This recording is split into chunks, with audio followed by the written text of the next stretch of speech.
Adegan dimulai di ibu kota yang makmur, Liuzhou, yang terletak di Dongcheng, prefektur Matahari Merah, sebuah sudut kerajaan Qin. Seorang lelaki yang menyerupai seorang peramal mempunyai dua tanda yang berbunyi, hanya berbicara tentang mukjizat, tidak sepatah kata pun tentang kepalsuan duniawi. Ia memperkenalkan dirinya, nama saya Huong Giak. Awalnya seorang pemuda yang baik hati di abad ke-21, entah bagaimana saya bertransmigrasi ke dunia iblis, hantu, monster, dan bahkan makhluk abadi ini. Dan saya bahkan membangkitkan sesuatu yang disebut sistem takdir. Huong Giak mendesah, mengingat momen saat ia bertransmigrasi. Sistem ini dapat membantunya memprediksi masa depan orang lain, tetapi sistem ini menghabiskan poin akumulasi. Ia juga harus berkelana kemana-mana mencari berbagai harta karun alam untuk dipersembahkan. Terlebih lagi, ia hanya bisa meramal nasib orang lain, bahkan membantu mereka mengubah nasib mereka, tetapi ia tidak bisa melihat nasibnya sendiri. Lebih parah lagi, sistem yang ia bangunkan bermasalah. Larut dalam lamunan, Huong Giak tiba-tiba mendengar seseorang berseru, "Peramal, bisakah kau membaca takdirku?" Seorang pria botak yang tampak seperti pedagang, memikul sebatang kayu di pundaknya. Ia menjawab pertanyaan itu sambil tersenyum, 10 wen. Saat itu, ia memaksakan senyum, berpikir dalam hati, ia hanyalah orang biasa, mungkin tak punya harta karun untuk kuberikan pada tubuhku. Pelanggan itu mengerutkan kening dan mendesak, apakah ini akurat?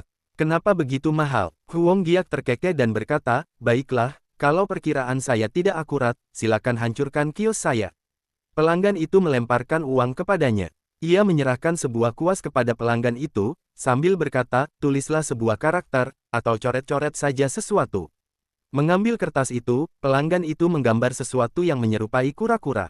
Huong Giak terdiam. Ia menatap gambar itu, dan tiba-tiba asap putih mengepul dari kertas, dan kata-kata mulai muncul, apakah Anda ingin melihat takdir Triu Taibao?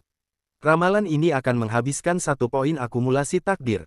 Masa lalu pelanggan tersebut perlahan terungkap, dimulai sejak ia baru lahir, ia adalah bayi laki-laki yang lahir di desa Niutu, ayahnya adalah Triu Nichu, yang menamainya Triu Taibao. Selanjutnya, ia tumbuh dewasa, pada usia 16 tahun, Triu Taibao dan teman-temannya mengintip janda Liu yang sedang mandi, ketakutan melihat perselingkuhan Triu Nichu dan janda Liu, lalu digantung di pohon dan dicambuk. Di usia 30 tahun, karena reputasi buruk Triu Taibao menyebar ke seluruh desa, tak ada gadis dalam radius 10 mil dan 8 desa yang mau menikahinya. Gambaran itu menunjukkan ia pergi sendirian, dikucilkan oleh penduduk desa. Di usia 50 tahun, Triu Taibao menghadapi musibah, meninggal di tangan para bandit, tanpa pernah menikah seumur hidupnya. Huong Giak, melihat kehidupan Triu Taibao, mengerutkan kening dan menunjuk kepalanya. Kemudian sistem berbunyi lagi, simulasi selesai. Apakah kamu ingin mengubah nasibnya? Menghitung ulang. Penghitungan ulang akan menghabiskan 10 poin prestasi Triu Taibao. Kelebihan Triu Taibao saat ini, 3. Huong Giak menghela napas lega, berpikir dalam hati, jangan bercanda, dia hanya orang biasa. Bagaimana mungkin aku bisa menggunakan poin prestasiku untuk mengubah takdirnya? Notifikasi muncul lagi, Anda telah melihat sekilas rahasia surga. Anda dapat memilih untuk menyembunyikan rahasia surgawi. Hadiah, merit minus 100, hukuman surgawi, 3 bencana. Notifikasi berlanjut, Anda telah melihat sekilas rahasia surga. Anda dapat memilih untuk mengungkapkan rahasia surgawi. Penalti, merit plus 10, dan pilih salah satu penalti berikut, 1. Pengalaman mengintip Zhao Dabao, 2. Keahlian pandai besi Zhao Dabao, 3. Pakaian dalam merah muda janda Liu. Mendengar ini, Huong Giak menjadi pucat, berpikir, hal aneh macam apa ini? Kukatakan sistem ini bermasalah. Peramal biasa tidak pernah mengungkapkan rahasia surgawi, hanya peramal ini yang memaksaku untuk mengatakan yang sebenarnya kepada orang lain. Berbicara mendatangkan pahala dan pahala khusus, tidak berbicara mengakibatkan 3 bencana, membuatku tak punya tempat untuk dikuburkan. Zhao Dabao, kliennya, yang belum menerima jawaban, dengan cemas mendesak peramal, baik-baik saja. Huong Giak mengelus dagunya dan bertanya, pernahkah Anda mendengar suara kodok? Ekspresinya tiba-tiba menjadi muram luar biasa, tatapannya serius saat bertanya. Zhao Dabao terkejut dan bergumam. Ribit, ribit, homofon dengan, kesepian dan sunyi, itulah takdirmu. Zhao Dabao dengan marah membalik meja Huong Giak, berteriak, omong kosong macam apa ini? Huong Giak, yang wajahnya terhantam beberapa benda, mendesah kesakitan. Orang-orang di dunia ini memang mudah marah. Notifikasi muncul lagi, Anda telah mengungkap rahasia surgawi. Ngomong-ngomong soal takdir, penalti, merit plus 10. Ditambah keahlian pandai besi Zhao Dabao.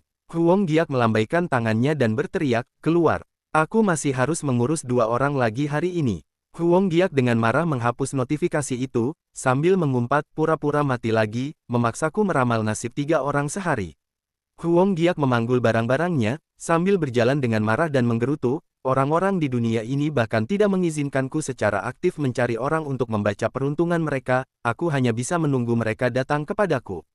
Dengan mulutku yang blak-blakan, hampir tidak ada lagi yang datang kepadaku untuk meramal. Aku hanya bisa mencoba peruntungan di West City. Ada banyak orang dari tempat lain di sana, pasti ada yang linglung. Adegan beralih ke atap sebuah rumah besar. Di atasnya, iblis rubah Chi Hong dan bergerak lincah. Matanya berbinar, dan wajahnya dipenuhi kegembiraan saat ia berkata, aku tak pernah menyangka harta kerajaan 10.000 iblis bisa didapatkan semudah ini. Aku juga tak pernah menyangka Raja Iblis Tao San Lem menyembunyikan rahasia sebesar ini. Saat berbicara, Chi Hong dan tiba-tiba menoleh, seolah menemukan sesuatu. Ternyata Huang Giak sedang berjalan sambil mendesah. Melihatnya, ia teringat 2 tanda, hanya berbicara tentang keajaiban ilahi, tak sepatah kata pun tentang kepalsuan duniawi. Betapa familiarnya, Chi Hong dan tiba-tiba teringat sosok Huang Giak, dan berpikir dalam hati, aku ingat sekarang. Leluhur klan kami pernah mengundangnya secara pribadi ke tanah leluhur kami. Saat itu, ia juga menggantungkan 2 kain ini di belakangnya. Aku ingat dia seorang peramal. Aku tidak menyangka akan bertemu dengannya di sini. Ini jelas kesempatan bagus yang sayang untuk dilewatkan. Chi Hong dan berdiri di depan Huang Giak dan berkata, Tuan muda, tolong berhenti. Melihat wanita memikat yang berdiri di hadapannya, Huang Giak menyindir, berani sekali kau. Di siang bolong, kau berani memasuki kota manusia. Chi Hong dan tiba-tiba menyadari sesuatu, matanya terbelalak kaget. Ia tersenyum dan melanjutkan, Tuan muda, Anda seorang peramal, saya ingin tahu apakah Anda bisa meramal nasib saya. Ia berpikir, saya paling jago menyembunyikan aura saya, itulah cara saya mencuri harta Raja Iblis Surgawi. Tapi hanya dengan melihat wajah saya, dia sudah tahu identitas saya. Dia benar-benar ahli. Huang Giak berkata tanpa daya, biaya meramal saya cukup tinggi. Namun dalam benaknya, ia berpikir, ini jelas iblis. Jika saya memberitahu dia hasil ramalan yang sebenarnya dan membuatnya marah, dia mungkin tidak hanya menghancurkan kios saya, tetapi saya bahkan bisa kehilangan nyawa saya. Sistem ini mengharuskan orang lain secara aktif mencari saya agar dianggap sah, tetapi tidak memberi saya hak untuk menolak. Jelas-jelas ia mencoba membunuh saya. Chi Hong dan berlagak manja untuk membujuk Huang Giak, saya mengerti. Tolong, Tuan muda, beritahu saya harganya. Huang Giak menjawab dengan dingin, 100.000 batu roh. Ia berpikir, ini bukan jumlah yang sedikit. Saya harap dia akan mundur. Mendengar harganya, Chi Hong dan tercengang. Ia berpikir, mahal sekali. Meskipun aku iblis yang telah berkultivasi hingga tahap pemisahan roh, aku masih butuh 5 tahun untuk mengumpulkan batu roh sebanyak itu. Manusia biasa bahkan tidak tahu apa itu batu roh, dan dia berani meminta harga sebesar itu. Sepertinya aku tidak salah orang. Bahkan leluhur pun akan menghormati peramal ini. 100.000 batu roh itu tidak ada apa-apanya. Tepat saat Huang Giak hendak pergi, Chi Hong dan berseru, aku ingin tahu peruntunganku. Ia mengeluarkan sebutir manik merah dan berkata, Tuan muda, aku ingin tahu apakah artefak sihir tingkat tinggi ini, mutiara api merah tua, dapat digunakan sebagai jaminan. Huang Giak menatap manik itu dengan ragu, berpikir, mutiara api merah tua. Berapa poin akumulasi yang bisa ditukar dengan ini? 100.000 batu roh dapat ditukar dengan 20.000 poin akumulasi mandat surgawi. Artefak sihir kelas atas mutiara api merah dapat ditukar dengan 22.000 poin akumulasi mandat surgawi. Huang Giak segera mengubah sikapnya dan berkata dengan riang, baiklah. Tulis 1 kata. Ia berpikir dalam hati, wah, hebat sekali. Chi Hong dan menghampiri Huang Giak dan berkata dengan nada mesra, saya akan merepotkan Anda, Tuan muda. Saya ingin melihat masa depan saya. Panel notifikasi muncul lagi. Apakah Anda ingin meramal Chi Hong dan? Ramalan ini akan menghabiskan 10.000 poin akumulasi mandat surgawi. Huang Giak berpikir, memang, meramal nasib iblis berbeda dengan meramal nasib manusia. Informasi Chi Hong dan perlahan muncul. Berusia 0 tahun, seekor kelinci yang lahir di Gunung Suan Ken, kerajaan 10.000 iblis. Wujud aslinya adalah kelinci merah putih dengan sepasang mata merah. Berusia 300 tahun, kelinci kecil itu berhasil menyerap esensi matahari dan bulan, bertransformasi, dan memperoleh kesadaran. Ia menyebut dirinya Chi Hong dan Berusia 500 tahun, Qi Hong dan bergabung dengan kerajaan 10.000 iblis, berjanji setia kepada Jenderal Xuan Ming. Berusia 600 tahun, pada titik ini, Huang Giak terkejut dengan informasi Qi Hong dan ia langsung berpikir, dia benar-benar berani mencuri harta Raja Iblis Surgawi. Jadi Raja Iblis Surgawi punya rahasia seperti itu. Tunggu, ini. Sebelum ia sempat menyelesaikan pikirannya, panel notifikasi muncul lagi. Anda telah mengintip takdir surgawi. Anda dapat memilih untuk mengungkap rahasia surgawi. Penalti, 1000 poin prestasi. Dan pilih salah satu dari berikut ini. 1. Wawasan terkait pencerahan kultivasi Qi Hong dan 2. Teknik kultivasi tingkat kuning tingkat atas, buku petunjuk hati yang menyihir. 3. 100 kiat mendalam tentang kekuatan kultivasi pria. Wajah Huang Giak memucat, dan sebuah panel notifikasi muncul. Kau telah melihat sekilas rahasia takdir. Kau boleh memilih untuk menyembunyikan rahasia surgawi. Hadiah, merit berkurang 10.000. Hukuman, 3 malapetaka. Ia berpikir, sudah berakhir. Aku tahu rahasia Raja Iblis Surgawi sekarang. Iblis Agung itu luar biasa kuat, aku mungkin akan terlibat. Sik Hong Den berkata riang, Tuan muda, apa masa depanku? Huang Giak menjawab tanpa sadar, masa depanmu. Masa depan apa yang bisa dimiliki orang yang sekarat? Mendengar ini, Sik Hong Den tersentak, Tiba-tiba, dia menggigil hebat, jiwanya tercerai-berai. Lalu, kepalanya terkulai ke tanah. Huang Giak tak kuasa menahan diri untuk tidak terkejut melihat pemandangan itu. Huang Giak membeku, wajahnya tampak terkejut saat menatap ke depan. Seorang pelayan di dekatnya gemetar dan tergagap, pembunuhan. Pembunuhan. Kerumunan di sekitarnya panik dan berhamburan, berteriak, pembunuhan. Sebuah telinga putih muncul di tengah kabut putih, disertai teriakan, lari. Kerumunan itu berlarian ke segala arah, tetapi kabut putih aneh berputar di sekitar mereka, dan tidak ada yang lolos dari kematian. Sebuah payung merah, dihiasi motif bunga persik, muncul di tengah mayat-mayat yang berserakan di tanah. Itu adalah penguasa tertinggi kerajaan 10.000 iblis, Raja Iblis Surgawi, Tosan Lem, diapit oleh 2 sosok bertopeng. Tosan Lem dengan santai melemparkan payung itu kepada seseorang di belakangnya. Sosok lain melangkah maju dan menggeledah Huang Giak, lalu memberikan sebuah kotak kepada Tosan Lem sambil berkata, Tuan, kami menemukannya. Huang Giak hanya bisa menutupi wajahnya dan berpikir, aku telah dibunuh oleh iblis kelinci itu. Aku telah menyentuh barang-barang Raja Iblis Surgawi dan dia bahkan berani memintaku untuk meramal. Aku pasti sudah mati. Lebih buruk lagi, Tosan Lem sedang mendekatinya. Dia menatapnya dan berpikir, apakah ini Raja Iblis Surgawi itu sendiri? Tosan Lem menatapnya dan berkata, karena Sik Hong Den meminta ramalanmu, mengapa kau tidak meramalku juga? Huang Giak melambaikan tangan dan kakinya dengan canggung, sambil berkata, ramalan. Aku tidak mengerti, aku tidak mengerti. Aku hanya orang yang lewat. Ia berbalik untuk mengemasi barang-barangnya dan pergi, menangis dan berpikir, sepertinya dia sudah datang beberapa waktu yang lalu. Seharusnya aku tidak mengucapkan kalimat, orang sekarat itu. Tapi jika aku tidak mengatakannya, sistem juga tidak akan membiarkanku lolos. Sekarang lihat, Raja Iblis Surgawi menginginkan ramalanku. Seketika, sosok-sosok di belakang Tosan Lem terbang ke depan dan mengelilinginya, mencegahnya melarikan diri. Tuan belum memberimu izin untuk pergi. Wajah Huang Giak memucat. Ia berbalik dengan senyum terpaksa, seseorang harus selalu meninggalkan jalan keluar, agar kita bisa bertemu lagi di lain hari. Tosan Lem menatapnya dengan penuh tanya, tapi aku iblis. Huang Giak mengangguk, benar. Ia duduk dengan enggan, berpura-pura membayar selangit untuk mencoba melarikan diri. Sebenarnya, ramalanku sangat mahal. Tosan Lem menjawab, tidak masalah. Aku tidak kekurangan uang. Huang Giak berkata dengan sedih, diam-diam mengintip nasib orang lain sebenarnya tabu. Tosan Lem bergeming, dan berkata dengan dingin, ceritakan peruntunganku, atau mati. Huang Giak dengan takut mengeluarkan kuasnya dan berkata dengan hormat, silakan, tulis sebuah karakter.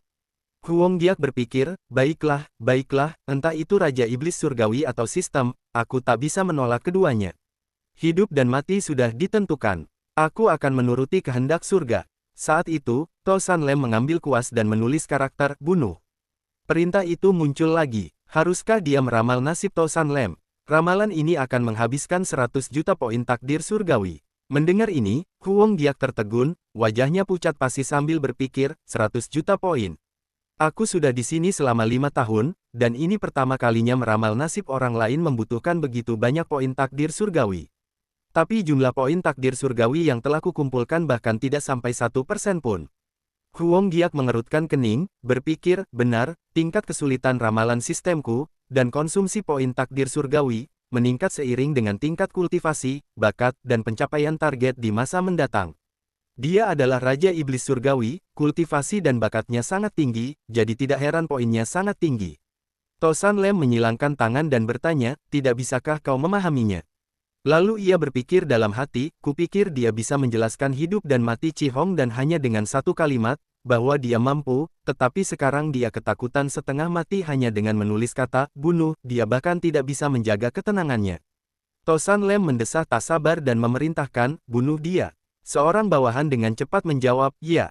Sebuah pisau melesat cepat ke arah Huang Giak. Dia berteriak ketakutan, siapa bilang aku tidak bisa memahaminya? Aku hanya takut begitu aku memahaminya, Raja Iblis Surgawi tidak akan bisa menerimanya.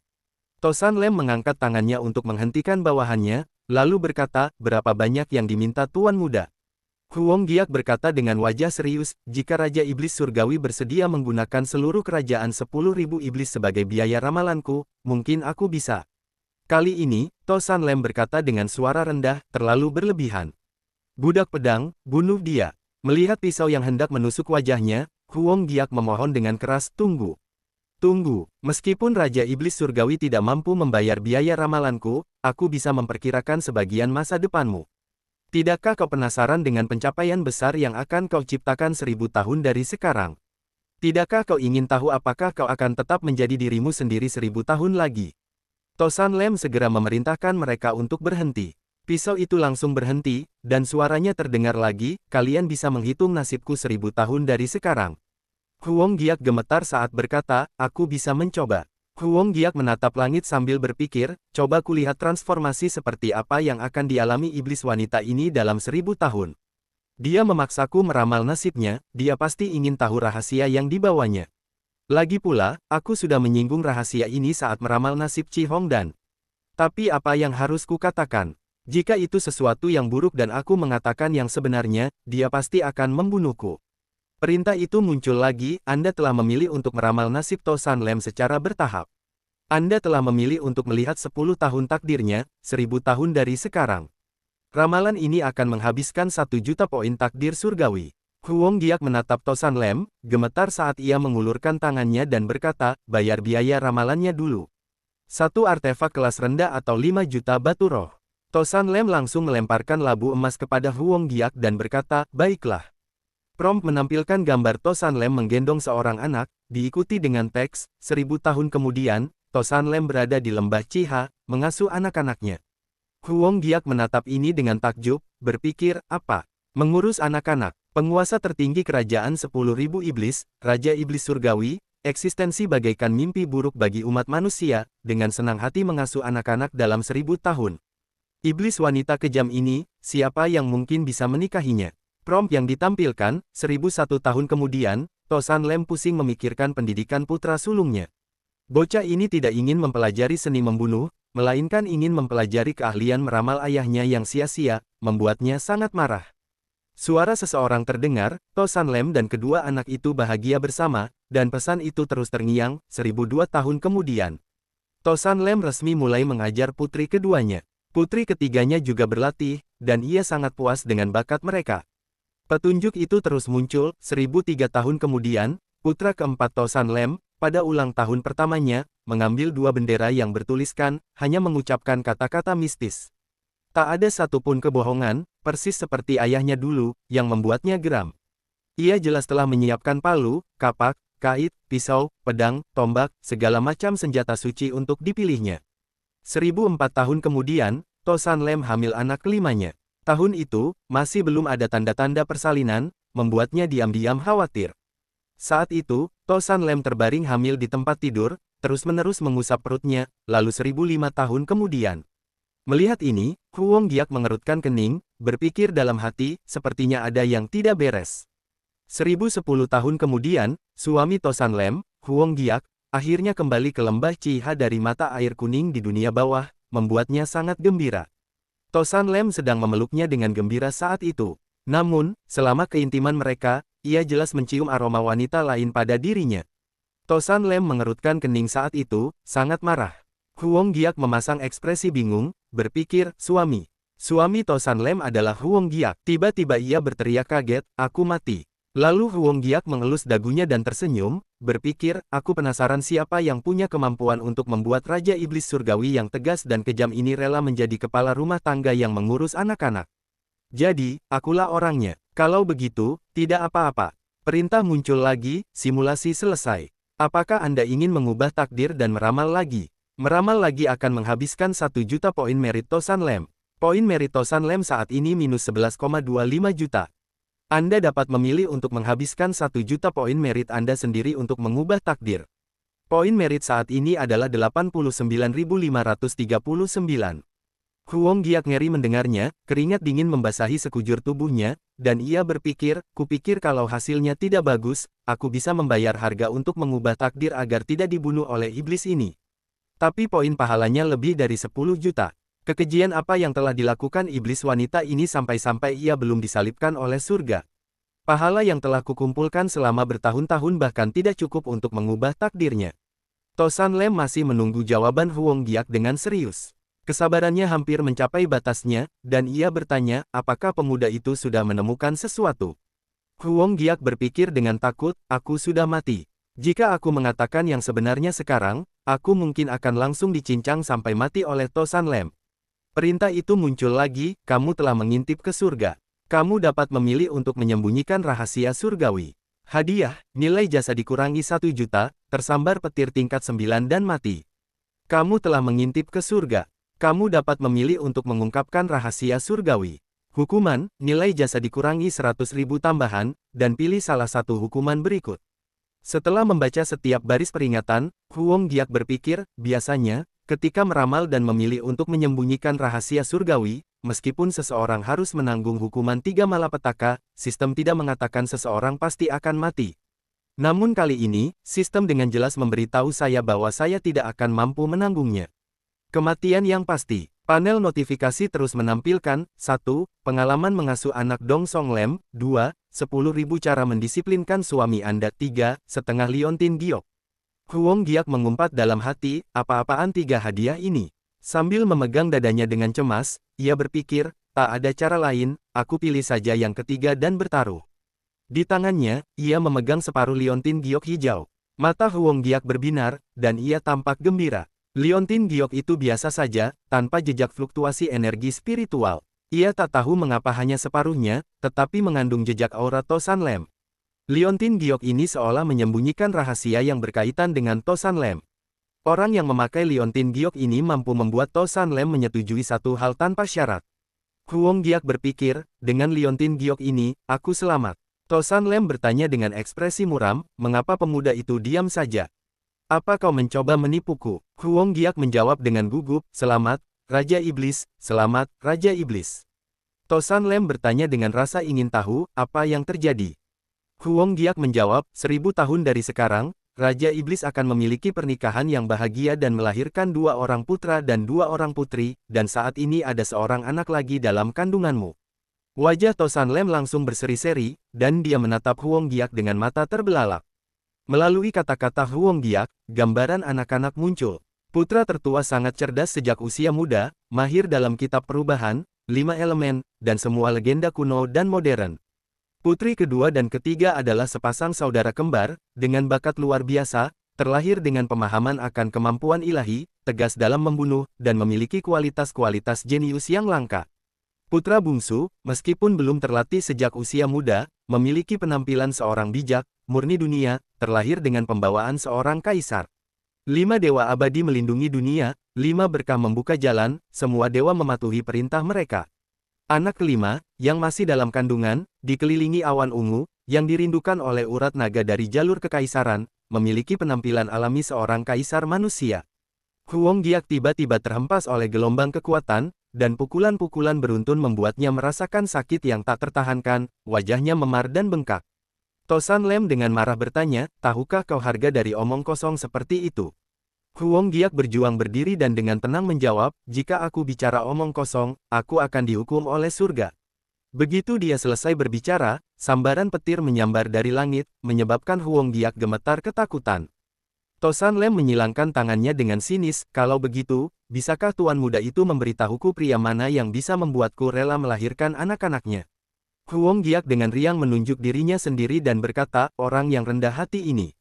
Mendengar kata-kata ini, Tosan Lem begitu marah hingga wajahnya memerah, dan ia tak bisa berkata-kata. Para pengawalnya berteriak, berani sekali. Kau ingin mati? Tosan Lem langsung menunjukkan gestur mengancam, Tuan muda, saya khawatir ramalan Anda tidak akurat. Huang Giak segera mengangkat liontin setengah giok itu dan menjelaskan, apakah ramalan ini akurat atau tidak, bukan wewenang Raja Iblis Surgawi. Silakan lihat ini dulu. Melihat liontin giok itu, Tosan Lem bertanya dengan khawatir, bagaimana liontin giok ini bisa sampai ke tanganmu? Huang Giak menggoda sambil memegang liontin giok di depannya dan berkata, kudengar siapapun yang memakai liontin giok ini bisa membuat Raja Iblis menyetujui satu hal tanpa syarat. Benarkah itu? Kalau begitu, bolehkah aku meminta Raja Iblis untuk menikah denganku? Pada titik ini, Tosan Lem hanya bisa menerima, baiklah. Huang Giak tak kuasa menahan pipinya yang memerah, sambil berpikir, bahkan pernikahan pun bisa diterima. Tosan Lem menghampirinya, mengangkat wajah Huang Giak dengan lembut, lalu berkata, kalau dilihat-lihat, Anda memang tampan.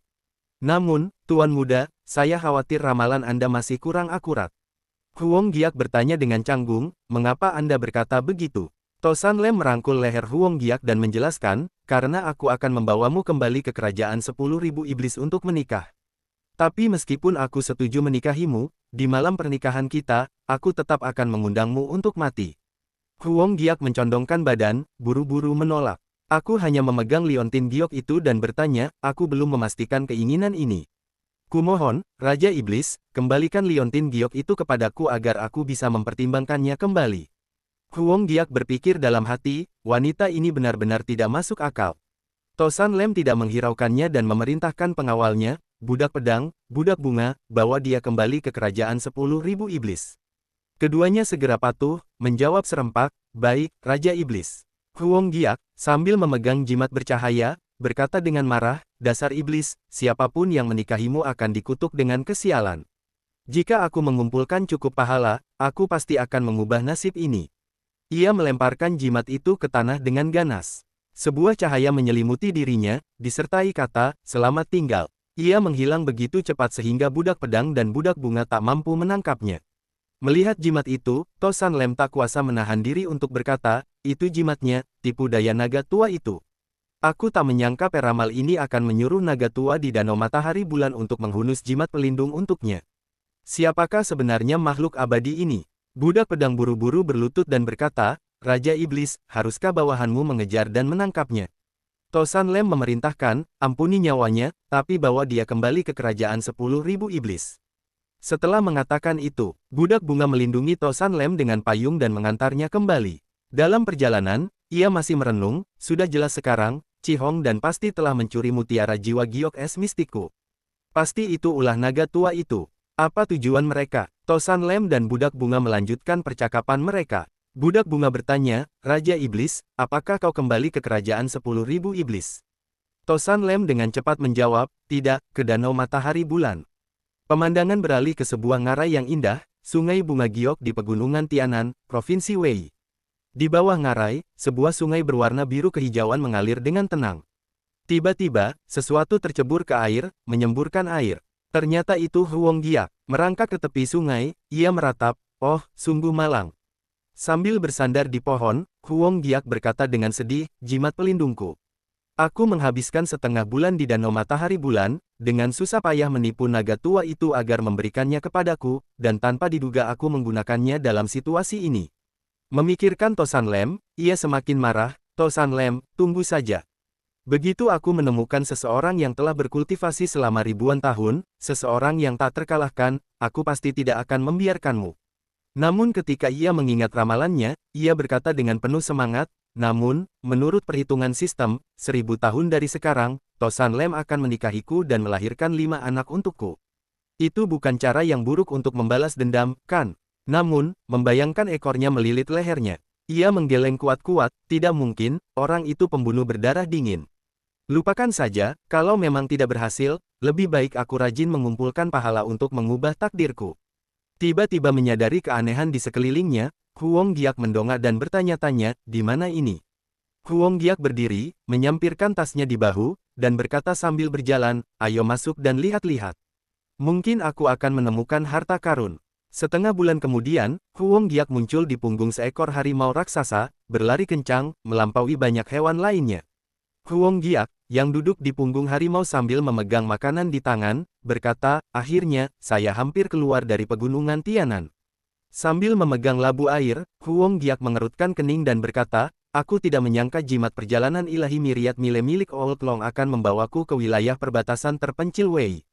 Wajahnya tiba-tiba memucat saat ia berpikir, Wei begitu dekat dengan kerajaan 10.000 iblis. Aku tidak berani kembali, aku takut iblis perempuan itu, Tosan Lem, akan menangkapku.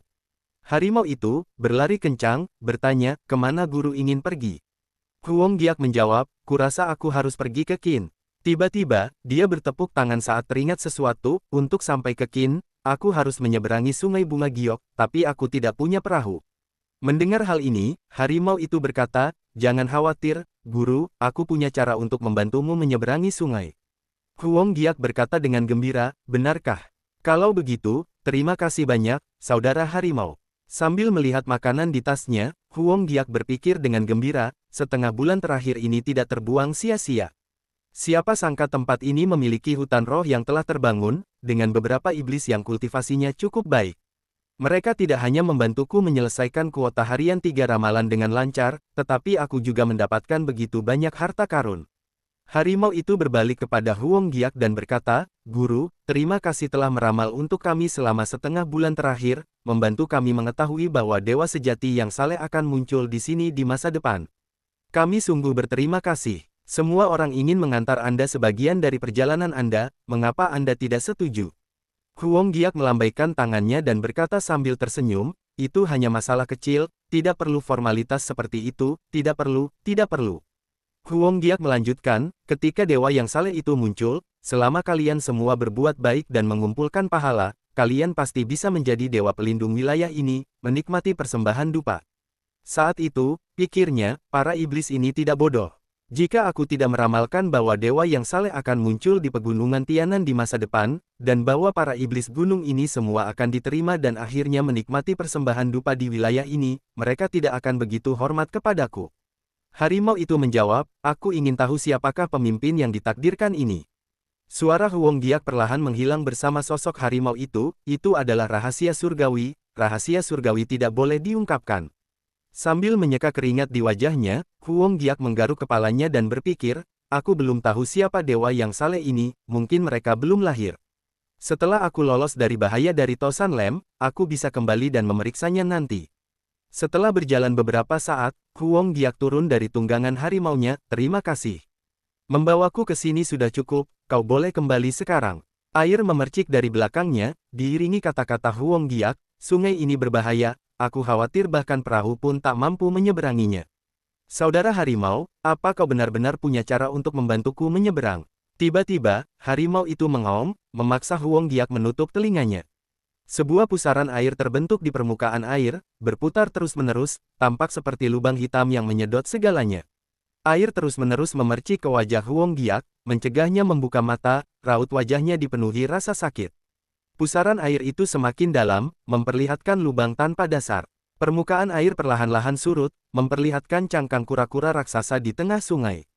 Melihat apa yang baru saja muncul, Huong Giak terkesiap kaget, hanya mampu berseru dalam hati, ya Tuhan. Seekor kura-kura raksasa yang tampak kuno muncul ke permukaan, mengancam siapapun yang berani mengganggu budidayanya. Huong Giak mengamatinya, berpikir bahwa ia mungkin bisa berbicara bahasa manusia. Terlebih lagi, ia telah mencapai tingkat transformasi spiritual. Ia tampak seperti iblis agung dengan kultivasi Tao yang mendalam. Kura-kura raksasa itu adalah Bituong. Ia memejamkan mata dan berkata, kudengar ada seorang pria di pegunungan beberapa hari terakhir ini yang ahli dalam ramalan. Ia telah mencerahkan beberapa iblis gunung di pegunungan Tianan. Apakah Anda pria itu? Ia perlahan mendekati Huong Giak dan bertanya dengan suara rendah, bagaimana saya harus menyapa Anda, Tuan? Huong Giak menjawab dengan ketakutan, nama saya Huong Giak. Mendengar hal itu, Bituong langsung bertanya, Tuan Huong, bolehkah saya bertanya apa yang membawa Anda ke sini? Raungan harimau bergema. Bituong tampaknya mengerti setelah mendengarnya. Dan berkata, jadi, Anda ingin menyeberangi sungai. Itu masalah kecil. Jika Anda tidak keberatan, saya bersedia menjadi perahu Anda dan mengantar Anda menyeberang. Bituong melanjutkan, jarang bertemu orang dengan kemampuan seperti itu di pegunungan Tianan. Anggaplah ini sebagai pengembangan karma baik. Saya berharap dapat berteman dengan Anda, Tuan. Mendengar ini, Huong Giak menjawab, kalau begitu, saya tidak akan berbasa-basi. Huong Giak duduk di punggung kura-kura dan melambaikan tangan riang kepada harimau, saudara harimau, sampai jumpa lagi. Harimau itu menjawab, selamat tinggal. Pada saat ini, sungai mengalir deras, ombak bergulung-gulung, dan kawanan burung terbang tinggi di atas air. Bituong bertanya kepada Huong Giak, kemana tujuan Anda, Tuan? Huong Giak menjawab, kepada negara bagian Qin. Mengingat Tosan Lem yang menakutkan, Huong Giak memucat dan berpikir, saya tidak bisa tinggal di negara bagian Wei lebih lama lagi. Mendengar ini, Bituong bertanya, apakah ada sesuatu yang mendesak yang memanggil Anda ke negara Qin, Tuan? Huong Giak menjawab, tidak juga, saya tidak punya tujuan tertentu. Beberapa tahun terakhir ini, saya berkelana, mengikuti kemanapun angin membawa saya. Bituong mendengarkan dan kemudian menasihati, jika memang begitu, saya punya nasihat untuk Anda, Tuan. Sebaiknya jangan pergi ke negara Qin akhir-akhir ini. Huong Giak bertanya dengan ragu, mengapa Anda berkata begitu? Bituong menjawab, jika Anda ahli dalam meramal, mengapa tidak mencoba melihat seperti apa peruntungan nasional Qin besar? Huong Giak menjawab dengan canggung, sebaiknya hindari meramal nasib suatu dinasti. Di saat yang sama, ia berpikir, aku tidak mengerti apapun tentang fisiognomi, nasib suatu dinasti, atau 6 Ren dan 6 Yao. Ramalanku semuanya dihitung berdasarkan sistem mandat langit. Bituong mengangkat kepalanya dan berkata, Anda benar, Tuan. Aku terlalu banyak bicara. Bituong kemudian merenung, memang, meramal dapat merugikan diri sendiri. Menyelidiki rahasia langit memiliki banyak pantangan. Bituong melanjutkan, negara Qin baik-baik saja beberapa tahun yang lalu. Meskipun rajanya bukanlah penguasa yang brilian atau ambisius, ia dianggap loyal dan berani, serta tahu bagaimana melindungi negara dan kota-kotanya. Selain itu, berkat aliansinya dengan Raja Naga Honghai, kondisi cuaca selama beberapa tahun terakhir ini cukup baik. Kehidupan rakyat jelata tidak buruk. Namun, 7 tahun yang lalu, dalam kisah Bei Xiang, muncul gambaran seorang raja bejat dan seorang wanita cantik. Raja Qin dirasuki oleh seorang iblis wanita. Demi menyambut iblis wanita itu ke istana, ia menggulingkan ratunya yang berbudi luhur dan baik hati. Terlena dengan anggur dan wanita, ia mengabaikan urusan negara dan melakukan banyak tindakan yang keterlaluan. Ia membangun proyek-proyek mewah, dan konon di dalam istana, sebuah tetri nuklem telah dibangun, sebanding dengan surga di bumi. Bei Xiang melanjutkan dengan serius, singkatnya, negara Qin saat ini jauh dari damai, kekacauan merajalela di mana-mana. Jika Anda, Tuan, tidak bepergian ke Qin untuk urusan mendesak, sebaiknya Anda tidak pergi. Jiang Jue menangkupkan tangannya sebagai tanda terima kasih dan berkata, terima kasih atas peringatannya, aku akan mengingatnya. Di saat yang sama, ia berpikir dalam hati, kura-kura tua ini begitu antusias, tak hanya mengantarku menyeberangi sungai, tetapi juga dengan baik hati menasihatiku. Ia terus berpikir, tapi aku masih harus menyeberangi sungai bunga giok. Lagi pula, kembali berarti kembali ke kerajaan 10.000 iblis. Negara Wei dan kerajaan 10.000 iblis bersebelahan, orang-orang Tosan Lem mungkin masih mencariku di Wei. Di punggung kura-kura, Jiang Jue dan Bei Xiang mengobrol cukup lama.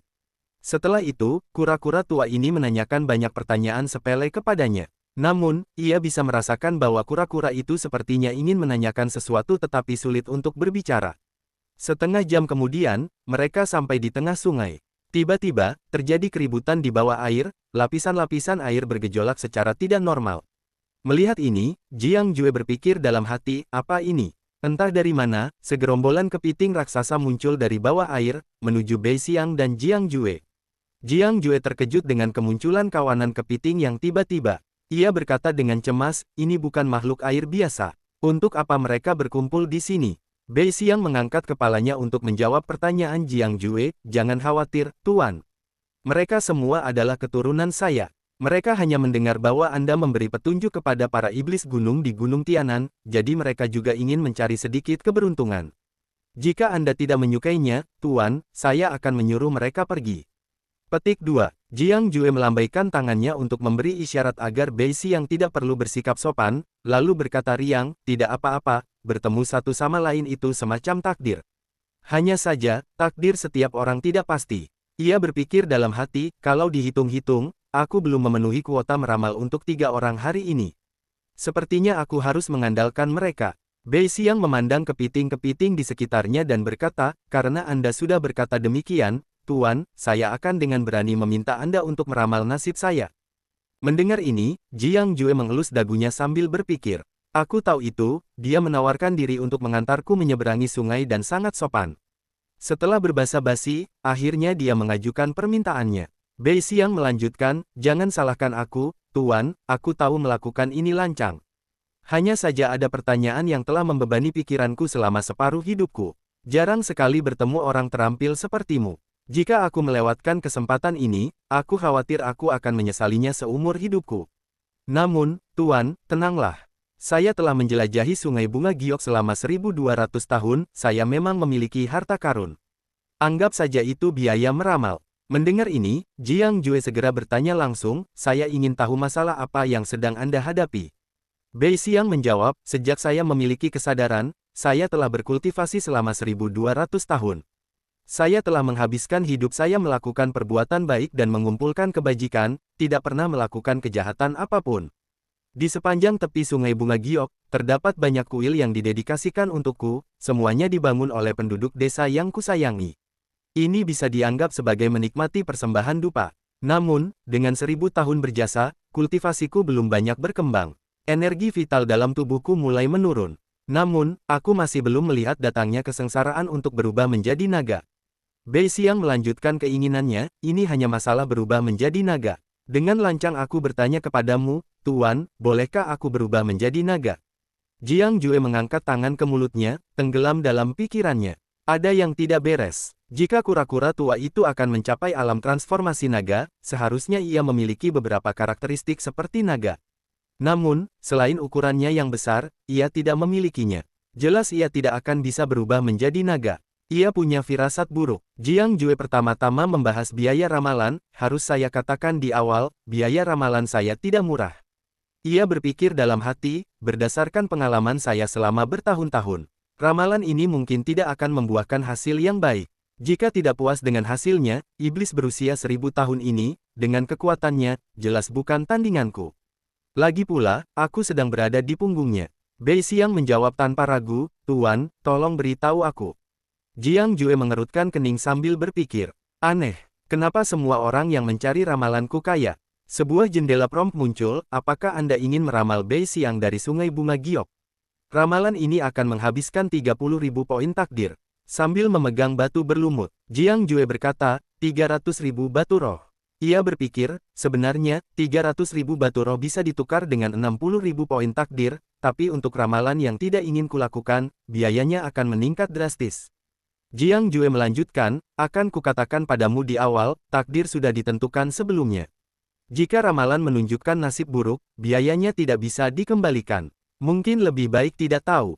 Bei Xiang mendengarkan dengan takjub. Biaya ramalan ini sungguh mahal. Meskipun aku telah mengumpulkan beberapa harta selama bertahun-tahun, aku tidak punya banyak batu roh. Setelah berpikir sejenak, Bei Xiang membuka mulutnya dan memuntahkan mutiara biru yang terbungkus lapisan air. Jiang Jue mengambil mutiara itu sementara Bei Xiang berkata, benih teratai biru ini adalah buah dari tanaman suci berusia 10.000 tahun. Seharusnya cukup untuk membayar biaya ramalan, Tuan. Sebuah jendela prompt berisi informasi tentang mutiara itu muncul, artefak biji teratai biru dapat ditukar dengan 80.000 poin takdir. Jiang Jue memanfaatkan kesempatan itu dan mengambil mutiara itu. Cukup, ia berpikir, pada titik ini, tidak ada alasan untuk menolak. Bei Xiang segera berkata, kalau begitu, Tuan, mohon ramal nasib saya.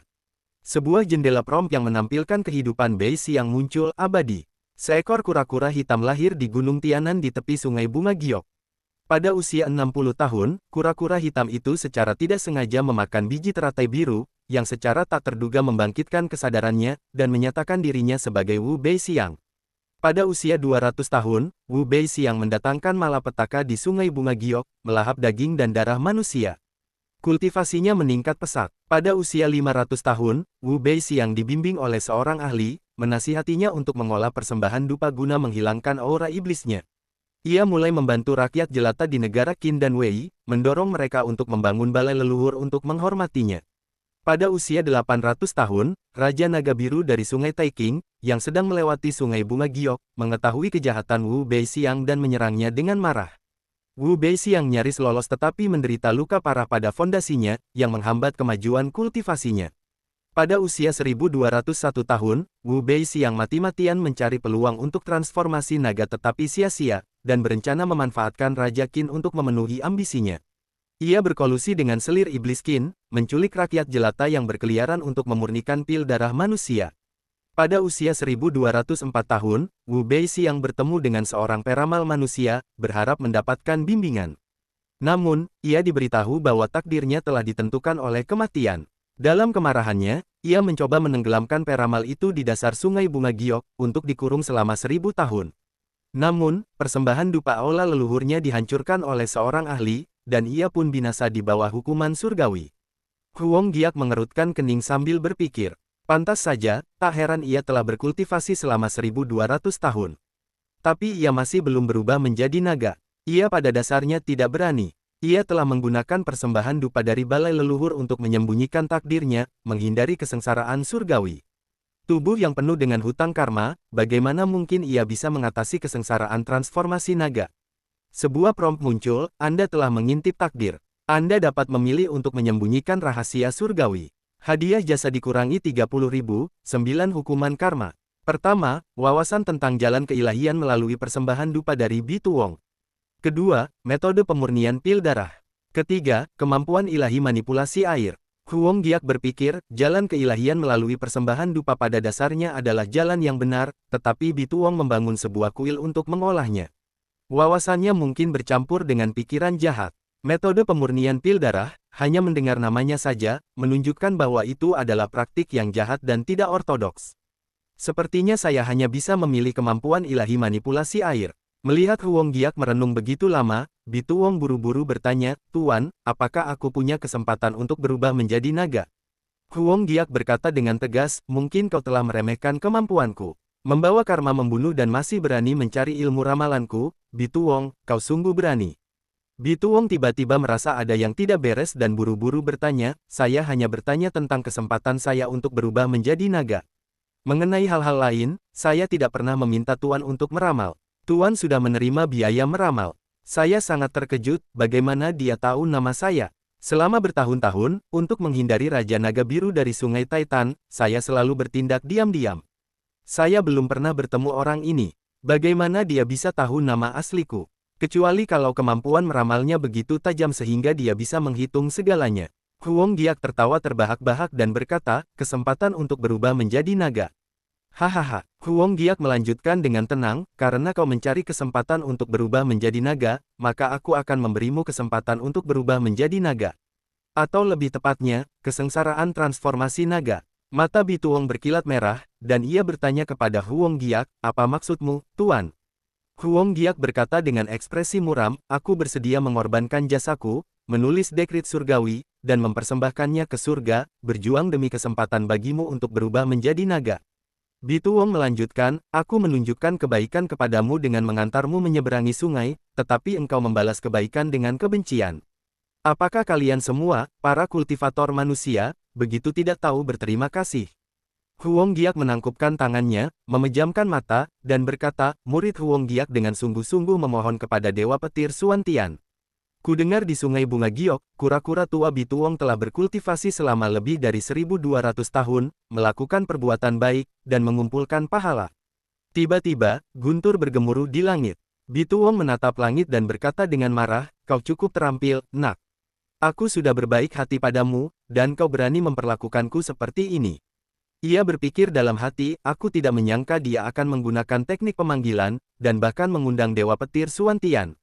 Siapakah dia sebenarnya? Tiba-tiba, Bitu Wong berbalik dengan tiba-tiba, membuka mulutnya lebar-lebar untuk mengancam Huang Giak, tetapi ia berdiri dengan tenang, tanpa rasa takut. Mata Huang Giak berkilat hijau, dan ia berkata dengan tegas, surga adalah saksiku, penjahat ini berani menyakitiku. Bitu Wong berpikir dengan marah, aku tidak bisa memakannya. Kesengsaraan transformasi naga dipanggil olehnya, jika aku memakannya sekarang, aku pasti akan mati tanpa keraguan.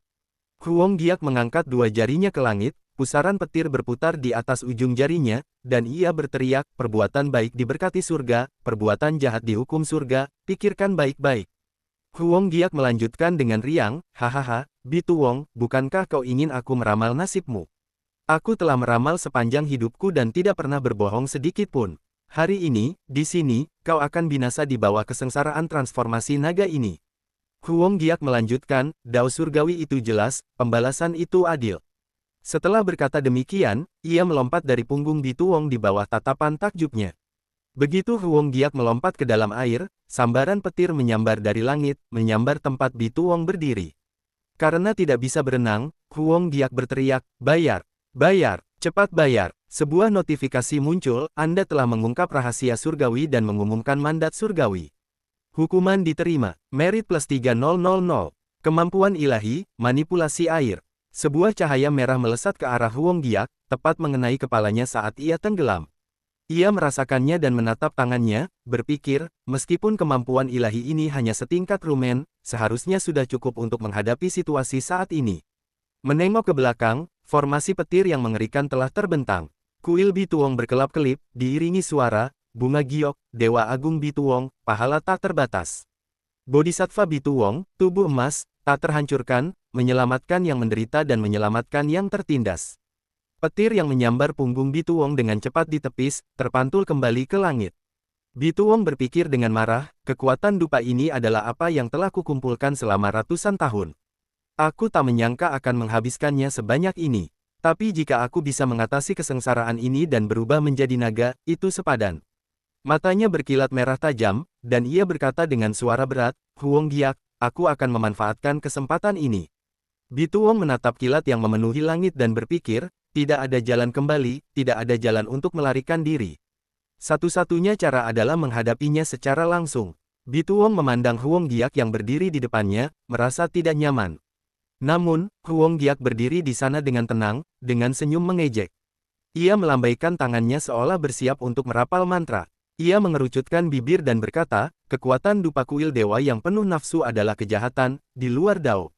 Benar-benar tak termaafkan. Bubar, bubar. Seberkas cahaya melesat ke arah Bituong. Sambil merapal mantra, Huang Giak berpikir, cahaya emas hampa ini dipadatkan dari pahala saya sendiri. Cahaya ini secara khusus digunakan untuk menghancurkan kejahatan dan melenyapkan iblis. Serangan Huang Giak langsung mengenai Bituong, menembus lapisan pelindungnya, dan membuatnya terkejut total. Bituong kemudian harus menanggung dampak langsung dari kesengsaraan petir. Bituong memuntahkan darah, wajahnya berkerut marah sambil berkata, kekuatan dupaku yang tersisa selama 5000 tahun. Huang Giak berdiri dengan tenang di depan Bituong dan berkata, tanpa perlindungan kekuatan dupa kuil Anda, mari kita lihat bagaimana Anda mengatasi kesengsaraan ini. Di langit, kilat semakin kuat, mengguncang langit dan bumi dengan cahaya yang cemerlang. Memaksa Bituong untuk mendongak dan menerima takdirnya.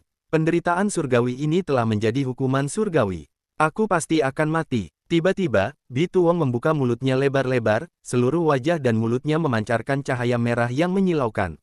Ia meraung ke arah Huang Giak, bahkan jika aku mati, aku sama sekali tidak akan membiarkanmu pergi.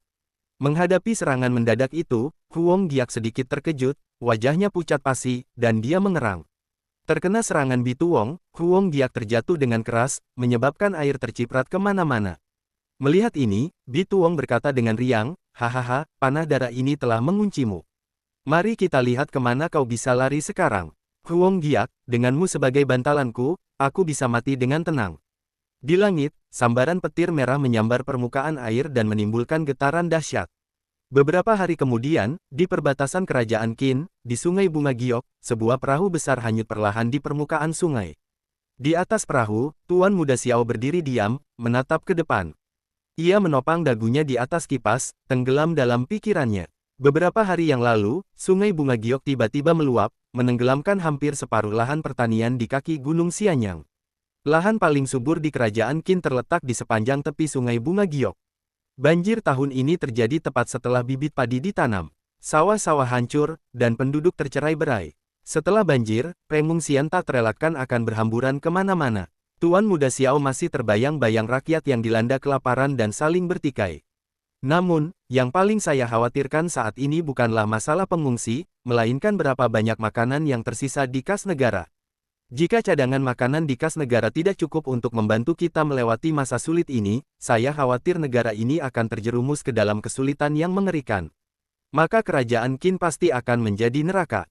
Kemungkinan besar nyawa manusia akan menjadi lebih murah daripada makanan. Bayangan rubah betina itu terlintas di benak Tuan Muda Xiao. Ngomong-ngomong, sejak rubah betina itu memasuki istana, seluruh kerajaan Qin dipenuhi aura iblis. Seperti yang diduga, kehancuran suatu bangsa selalu disebabkan oleh rubah betina. Sedang asyik berpikir, Xiao tiba-tiba mendengar seseorang memanggil, "Tuan Muda." Orang-orang di perahu berkumpul di sekitar seorang pria yang pingsan. Pria berambut panjang itu berkata, "Perahu kami telah menyelamatkan seseorang. Dia tampaknya masih bernapas. Tapi ada yang aneh dengannya. Pria yang diselamatkan itu adalah Jiang Jue." Pria itu melanjutkan, "Dia jelas ditarik dari air, tapi dia tidak basah sama sekali. Bahkan pakaiannya pun kering." Jiang Jue dibawa ke kamar untuk beristirahat. Terbangun, ia memegangi kepalanya, bertanya-tanya di mana ia berada. "Apakah aku di atas perahu? Siapa yang menyelamatkanku dari sungai bunga giok?" Tiba-tiba, kotak coklat di atas meja bergetar hebat. Pada saat ini, Jiang Jue tiba-tiba meraba dadanya, seolah menyadari sesuatu. Wajahnya langsung dipenuhi kepanikan. Ia mengeluarkan liontin giok yang rusak dari dadanya. Ia berpikir dengan putus asa, aku hanya berhasil mengumpulkan beberapa barang penyelamat, dan semuanya sudah hancur seperti ini." Jiang Jue mendesah putus asa, berpikir dalam hati, sejak bertransmigrasi ke sini, kecepatan kultivasiku menjadi sangat cepat. Bahkan murid-murid rahasia yang dididik dengan cermat oleh sekte-sekte abadi yang tersembunyi pun tak mampu menandingi kecepatanku. Tapi entah kenapa, beberapa tahun terakhir ini, aku selalu menghadapi lawan yang sangat kuat. Ditambah lagi, dengan sistem terkutuk ini, ada lebih banyak orang yang ingin membunuhku daripada yang pernah kubayangkan. Oleh karena itu, teknik kultivasi yang kupilih adalah semua yang dapat menyelamatkan hidupku. Dan harta karun ajaib yang kupilih juga untuk menyelamatkan nyawa. Bahkan kemampuan ilahi yang paling kumiliki semuanya untuk melarikan diri. Hidupku sangat sulit, memikirkan Bei Xiang dan amarahnya. Jiang Jue berpikir dengan ketakutan, aduh, hancur berarti damai, hancur berarti damai. Kura-kura tua dari sungai bunga giok itu dianggap iblis berusia 1000 tahun. Sebelum mati, satu serangannya hanya menghancurkan harta karun penyelamatku. Aku masih utuh, bahkan tidak kehilangan sehelai rambut pun. Tidak ada yang hilang, tidak ada yang hilang. Jiang Jue duduk bersila, memasuki kondisi meditasi, berpikir serius. Tetapi mengapa aku masih merasa gelisah? Apakah ada bahaya tersembunyi yang belum kuselesaikan? Mungkinkah kura-kura tua itu meninggalkan serangan sebelum mati yang menyebabkan luka dalam? Jiang Jue menggaruk kepalanya bingung. Ia memeriksa seluruh tubuhnya, tetapi tidak menemukan luka apapun. Jadi, mengapa ia punya firasat buruk tentang malapetaka yang akan datang? Sebuah pikiran tiba-tiba terlintas di benaknya. Kalau dipikir-pikir, hari apa hari ini? Wajahnya memucat karena khawatir. Sebuah notifikasi muncul. Notifikasi itu mendeteksi bahwa tuan rumah belum melihat takdirnya selama 3 hari. Tiga bencana kecil akan segera tiba. Jiang Jue merenung. Ia tidak menyadari bahwa ia telah pingsan selama 3 hari. Untungnya, itu hanya 3 bencana kecil. Namun Jiang Jue menutupi wajahnya dengan tangannya dan terus khawatir. Itu tidak benar, aku bahkan tidak bisa mengatasi 3 bencana kecil. Aku hanya seorang kultivator kecil tingkat 8 pendirian fondasi. Meskipun aku punya beberapa trik, bagaimana mungkin aku bisa mengatasi kesengsaraan petir? Kultivator di bawah tingkat 4, yang 5 ki-nya belum terkondensasi, hampir tidak bisa bertahan dari kesengsaraan surgawi. Jiang Jue memeras otaknya, berpikir, tenang, tenang. Aku tahu hari ini akan tiba cepat atau lambat, jadi aku sudah mempelajarinya. Mereka yang berjasa menerima berkah dari surga, dan bahkan selama masa sulit, cobaan surgawi akan berkurang. Teringat altar dupa dan 4 patung dewa, ia melanjutkan perhitungannya, lalu berpikir untuk mengembangkan jalan dupa dan api. Kura-kura tua dari sungai bunga giok itu mengandalkan dupa dan api untuk menghindari cobaan surgawi yang ditakdirkan baginya. Hanya saja, dupa dan apinya berasal dari kuil dewa-dewa yang penuh nafsu, sebuah jalan sesat dan jahat, dengan beberapa batasan. Sedangkan untuk jalan dupa dan api ortodoks, seseorang harus menjalani pendewaan. Menjadi dewa menambah lapisan batasan lain, jadi ini bukan masalah sederhana. Ekspresi Jiang Jue perlahan berubah serius. Selama bertahun-tahun, dengan membaca peruntungan dan meramal nasib, saya juga telah mengumpulkan cukup banyak pahala. Namun, dengan tingkat kultivasi saya, bahkan kesengsaraan surgawi yang lemah pun akan sulit diatasi. Terlebih lagi, pahala yang saya kumpulkan dengan susah payah akhirnya digunakan untuk menulis dekrit surgawi bagi kura-kura tua dari Sungai Bunga Giok, mengundang dewa sejati Dao Ortodoks, Suantian, dewa petir dan hukum surgawi, yang juga menghabiskan banyak biaya. Sebuah notifikasi muncul lagi, poin merit, 100.054. Jiang Jue berpikir dengan heran, bagaimana bisa poinnya bertambah. Notifikasi itu berbunyi, tuan rumah membasmi kejahatan dan melenyapkan kekerasan, menghancurkan kultivator iblis dari Sungai Bunga Giok. Merit yang diberikan, 50.000. Pahala telah mencapai 100.000. Surga menganugerahkan berkah, kemampuan ilahi yang dipelajari secara otodidak. Selamat kepada tuan rumah karena telah membuka mata surgawi dan memahami kemampuan ilahi, teknik membaca ki. Jiang Jue menggaruk kepalanya dan mendesah. Teknik membaca ki dapat melihat urat naga di pegunungan dan sungai. Sebagai seorang peramal seperti saya, sepertinya saya semakin cocok dengan profesi saya. Awalnya, jika saya bisa menggunakan teknik membaca ki untuk menemukan tempat dengan naga melingkar dan harimau berjongkok, saya bisa menghindari malapetaka surgawi. Tapi sekarang malapetaka surgawi menggantung di atas kepala saya. Kecuali tempat seperti itu ada di depanku, percuma saja. Di saat kritis seperti ini, bagaimana mungkin aku begitu beruntung menemukannya? Jiang Jue dengan letih menyandarkan tubuhnya di pintu sambil berjalan keluar. Ia bergumam dalam hati, sudahlah. Orang-orang baik di kapal ini telah menyelamatkanku, aku tak bisa melibatkan mereka dalam kesengsaraanku. Aku akan segera berterima kasih kepada pemilik kapal dan pergi. Begitu dia melangkah keluar pintu, Jiang Jue bertemu dengan Tuan Muda Xiao, keduanya terkejut. Melihat tuan muda berpakaian mewah itu mengusap-usap kepalanya, Jiang Jue sekilas tahu bahwa ia adalah seseorang yang sangat kaya dan bermartabat. Jiang Jue menatap dada tuan muda Xiao dengan bingung. Mengapa pria ini terlihat begitu feminin? Aku hampir mengira dia perempuan yang menyamar sebagai laki-laki. Salahku, salahku. Jiang Jue buru-buru berkata dengan hormat, terima kasih, tuan muda, karena telah menyelamatkan nyawaku. Aku ada urusan mendesak, jadi aku harus pergi. Ia berpikir, dengan kesengsaraan yang akan datang, aku tidak punya waktu untuk berbasa-basi. Saat Huang Giak bergegas mengemasi barang-barangnya untuk pergi, pendeta Tao itu berkata, Tuan muda, orang ini benar-benar kasar. Kau begitu baik padanya dan menyelamatkannya, tapi dia bertindak begitu tidak sopan. Tuan muda Tiu memandang Huang Giak dan berpikir, orang ini agak aneh, aku seharusnya tidak meremehkannya. Lalu dia berkata, mari kita ikuti dan lihat apa yang dia lakukan. Petir menyambar berulang kali di sekitar Huang Giak. Sambil menatap langit, ia berpikir, tiga bencana kecil bukanlah bencana petir. Melainkan tiga bencana, kelaparan, penyakit, dan perang.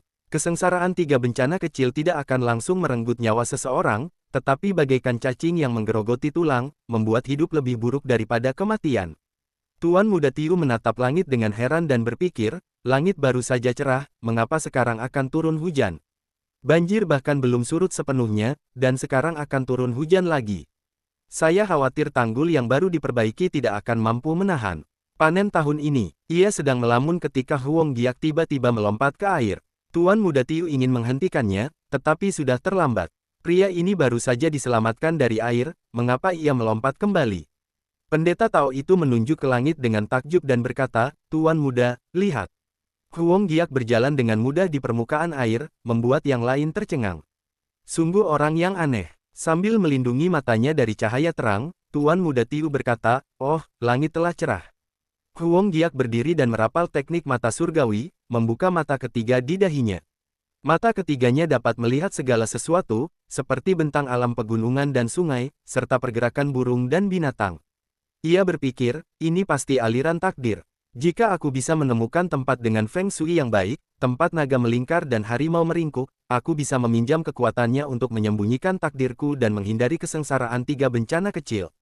Cahaya menyelimuti pegunungan dan hutan di sekitarnya. Ia berdiri dengan hikmat, memperagakan tekniknya. Segumpal asap putih mengepul dari mata ketiganya saat ia berkata, sungguh, tak ada kebetulan seperti itu di dunia ini.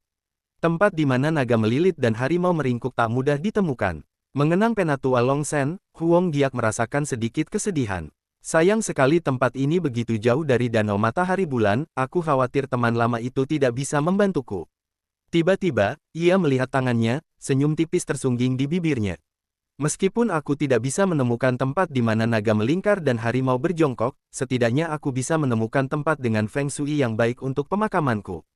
Tiba-tiba, kilatan cahaya mengagetkannya, dan ia berteriak, "Ah!"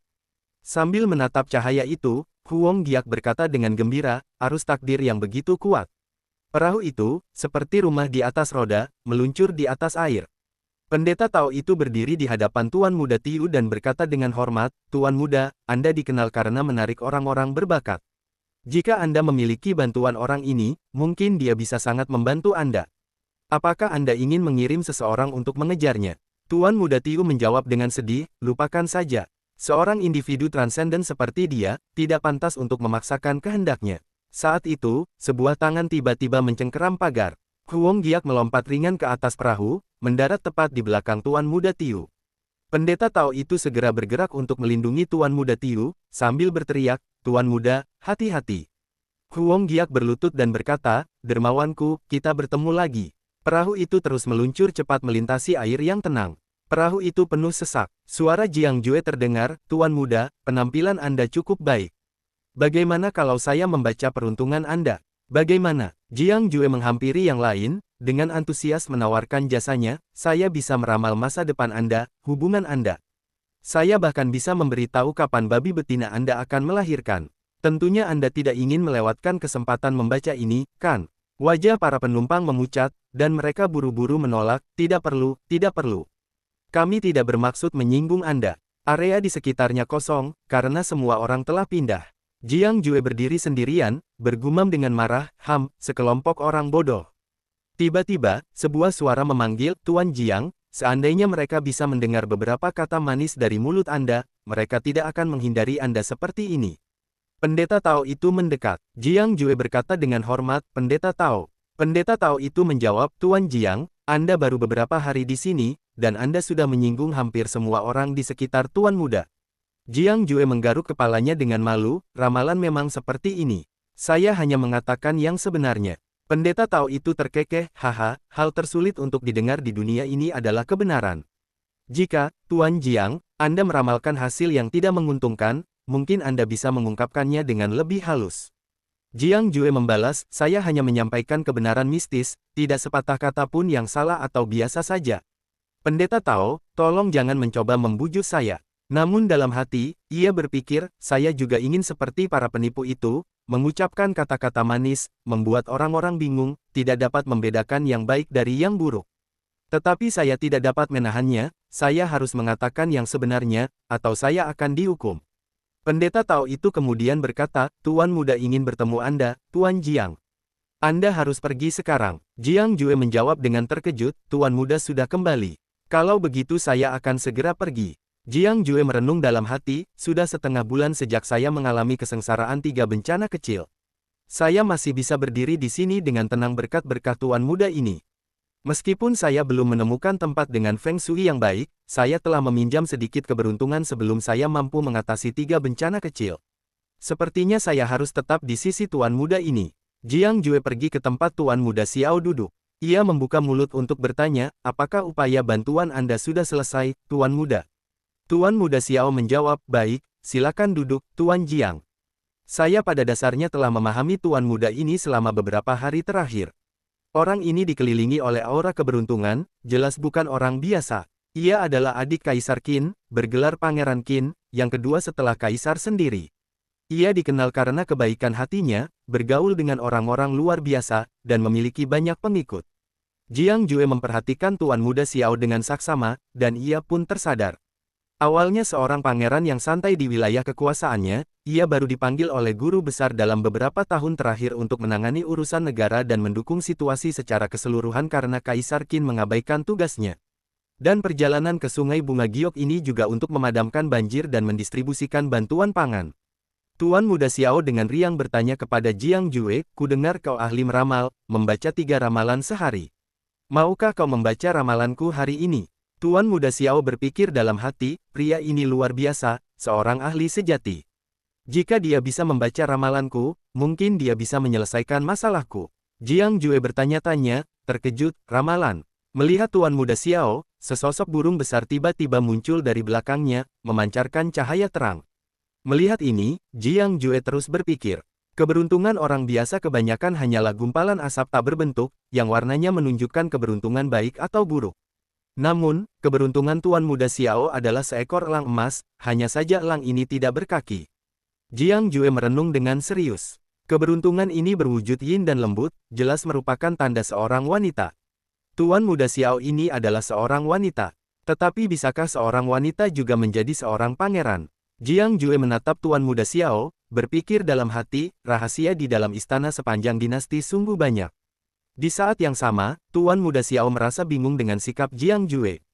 Tiba-tiba, secerca kesedihan melintas di mata Jiang Jue. Menghadapi tatapan seperti itu, Tuan Muda Xiao merasa tidak nyaman dan terbatuk sedikit, sambil berpikir, entah kenapa, tapi aku merasa tatapannya mengandung sedikit rasa kasihan.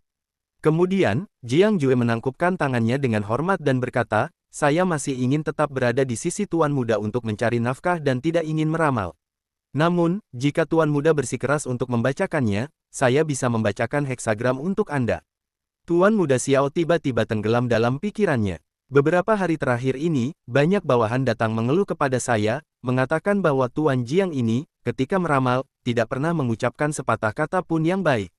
Ditambah dengan tatapannya yang menyedihkan tadi, mungkinkah? Tuan Muda Xiao menundukkan kepala dan berkata kepada Jiang Jue, jika Tuan tidak berkenan, biarlah. Jiang Jue segera menangkupkan tangannya sebagai tanggapan, Tuan Muda sungguh murah hati. Tuan Muda Xiao melanjutkan dengan riang, sebenarnya, saya memanggil Tuan ke sini karena ada yang ingin saya bicarakan. Saya berencana untuk kembali ke Xianyang. Saya ingin tahu apakah Tuan ingin menemani saya ke Xianyang atau mengucapkan selamat tinggal di sini. Mendengar ini, Jiang Jue dengan senang hati setuju, saya dengar Tuan Muda sedang merekrut pengikut. Jika Tuan Muda tidak keberatan, hamba yang rendah hati ini ingin tinggal di sisi Tuan Muda untuk mencari nafkah. Namun dalam hatinya, ia menghitung, saya masih membutuhkan aura keberuntungan Anda untuk menyembunyikan rahasia surga dan menghindari kesengsaraan surgawi. Bagaimana mungkin saya berani pergi sekarang?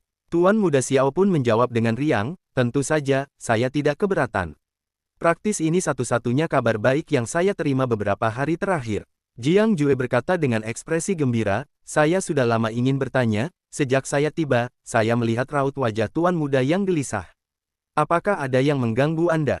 Tuan Muda Xiao berbalik, berbicara dengan nada melankolis, ini wajar saja tentang upaya bantuan. Perak dan gandum yang dialokasikan oleh istana jauh lebih sedikit dari yang saya perkirakan.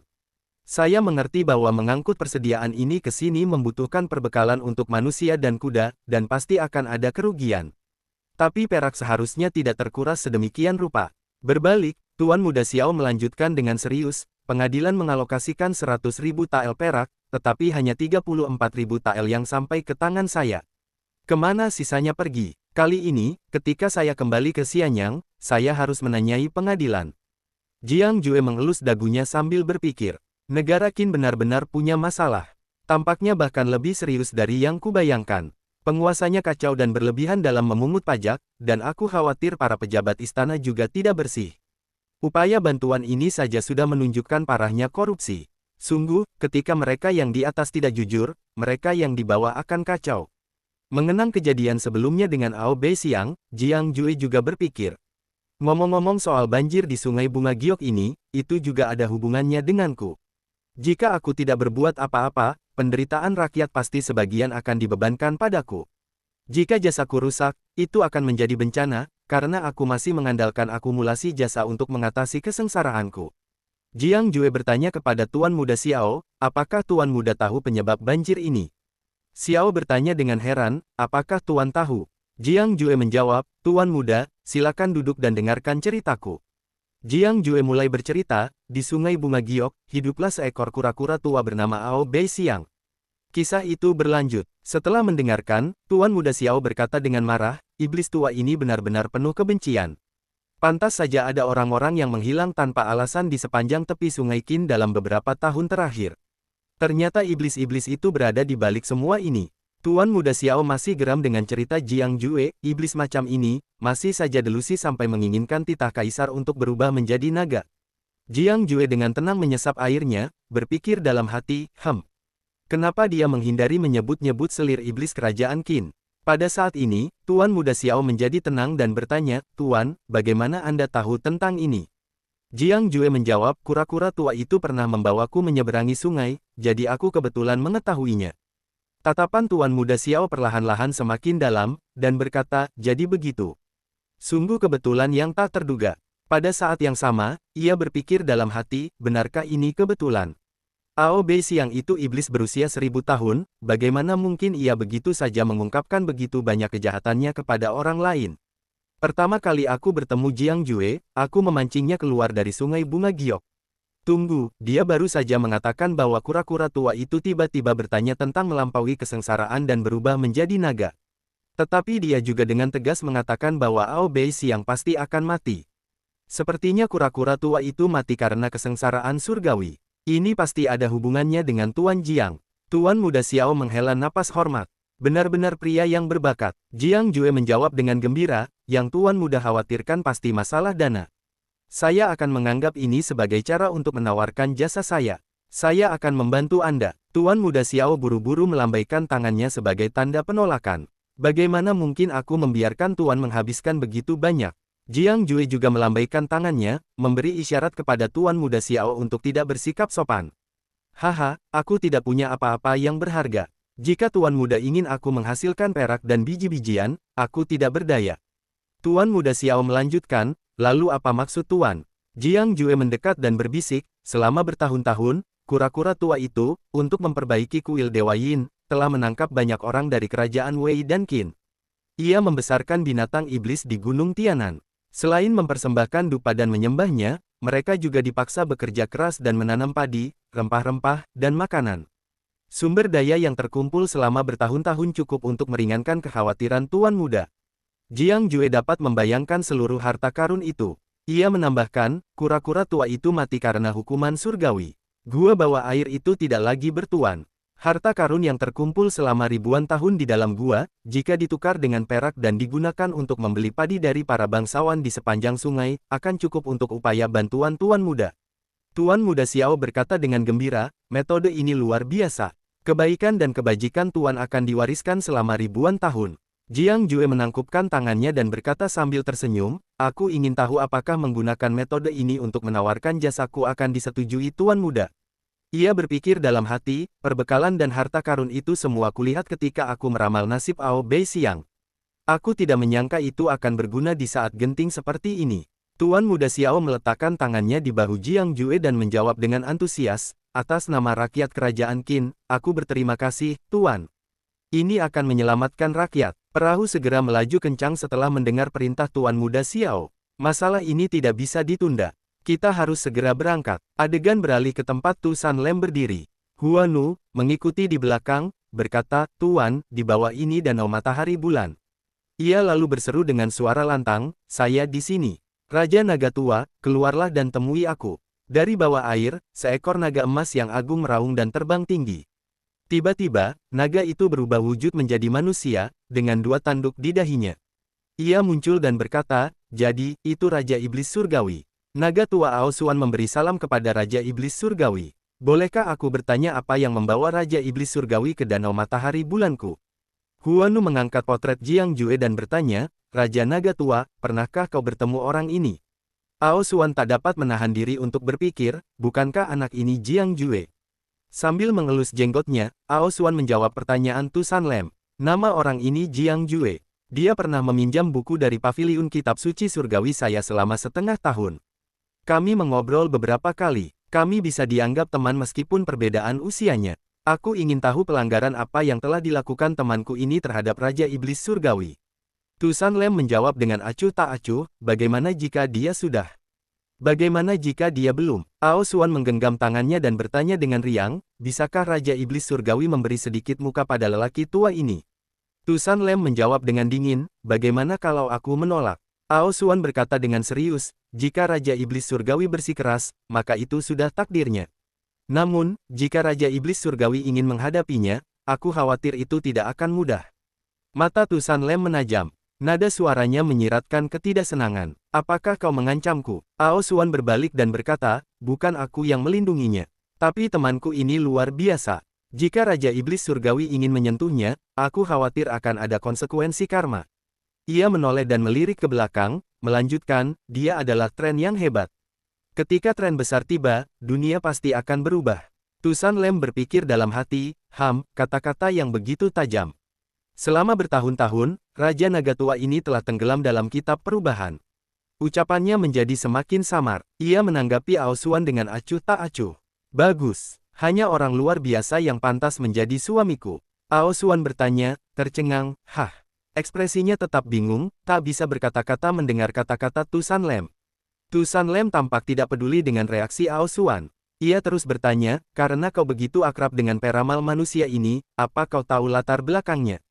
Aosuan menggelengkan kepala dan menundukkan pandangannya, lalu menjawab, aku tidak tahu. Aku tidak tahu. Tusan Lem tidak menghiraukannya, berbicara dengan tegas. Aosuan tetap tenang dalam jawabannya. Naga tua ini tidak pandai meramal. Aku tidak tahu latar belakangnya. Aku baru menghitungnya 5 tahun yang lalu. Di dunia ini, tak ada yang bernama Jiang Jue. Tusan Lem berpikir dalam hati, mungkinkah Jiang Jue ini seorang dewa dari surga?